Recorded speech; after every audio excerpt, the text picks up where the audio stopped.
L'intérêt pour notre organisation, le CRDI, date depuis sa création, depuis plus d'une cinquantaine d'années pour l'autonomisation des femmes en général, mais en particulier l'autonomisation économique des femmes et des filles.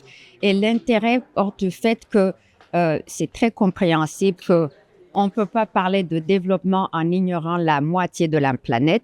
Et donc, c'est pour ça qu'un développement équitable, inclusif, il est nécessaire de considérer les femmes et les filles faisant partie entière de ce développement. Dans ce sens, je l'avais souligné plus tôt, le Centre de recherche pour le développement international investit beaucoup dans la production et le partage de connaissances. Et c'est dans ce cadre-là qu'au niveau de la région, pour l'Afrique de l'Ouest, on a fait des investissements assez substantiels dans le domaine de l'autonomisation des femmes. On parle de plusieurs aspects, des investissements au niveau des recherches, des données probantes qui touchent tout ce qui concerne les violences basées sur le genre. On parle de comment adresser ces normes sociales qui sont néfastes. On parle de l'autonomisation économique en termes de meilleurs emplois, pas d'emplois précaires. On parle aussi d'investissement, comme tout à l'heure on l'a souligné, adresser tout ce qui est problématique en changement climatique. Donc, qu'est-ce qu'on peut faire ou mettre en place comme politique, mais aussi outils et mécanismes pour aider à ce développement.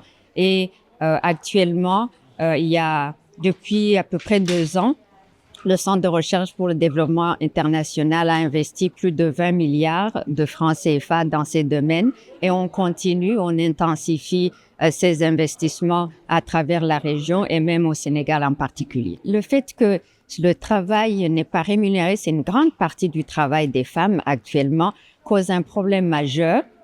Parce que effectivement, quand c'est pas visible, c'est pas mesuré et c'est pas pris en compte dans les politiques publiques. Et donc, de pouvoir démontrer cet enjeu et l'impact que ce travail a sur l'autonomisation des femmes en général et surtout l'autonomisation économique des femmes est très importante. Un exemple très simple, par exemple l'investissement que le CRDI fait au niveau du Sénégal, d'ailleurs un travail qu'on fait avec le CRES, c'est de pouvoir identifier des mécanismes ou des opportunités en termes, par exemple, des politiques publiques, des crèches qui peuvent être mises en place pour permettre à ces femmes de vaquer à leurs autres occupations, de contribuer au développement à part entière, comme je le soulignais tout à l'heure, comme aussi membres de la société et pas mises à l'écart.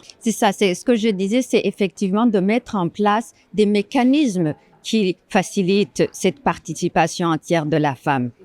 Je parlais tout à l'heure des politiques publiques en matière, par exemple, des crèches.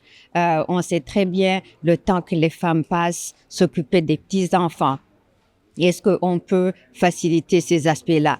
En termes aussi de soutien aux soins aux personnes âgées, quelles sont les politiques qui peuvent être mises en place pour s'occuper de nos aînés, tout en aussi permettant aux femmes de contribuer pleinement au développement du pays.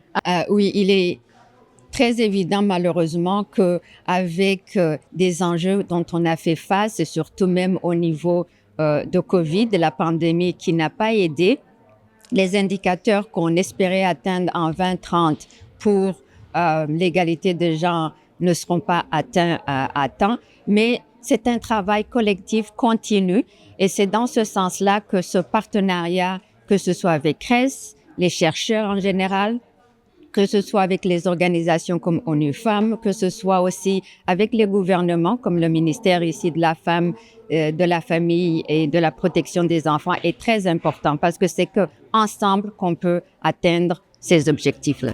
Je vous remercie.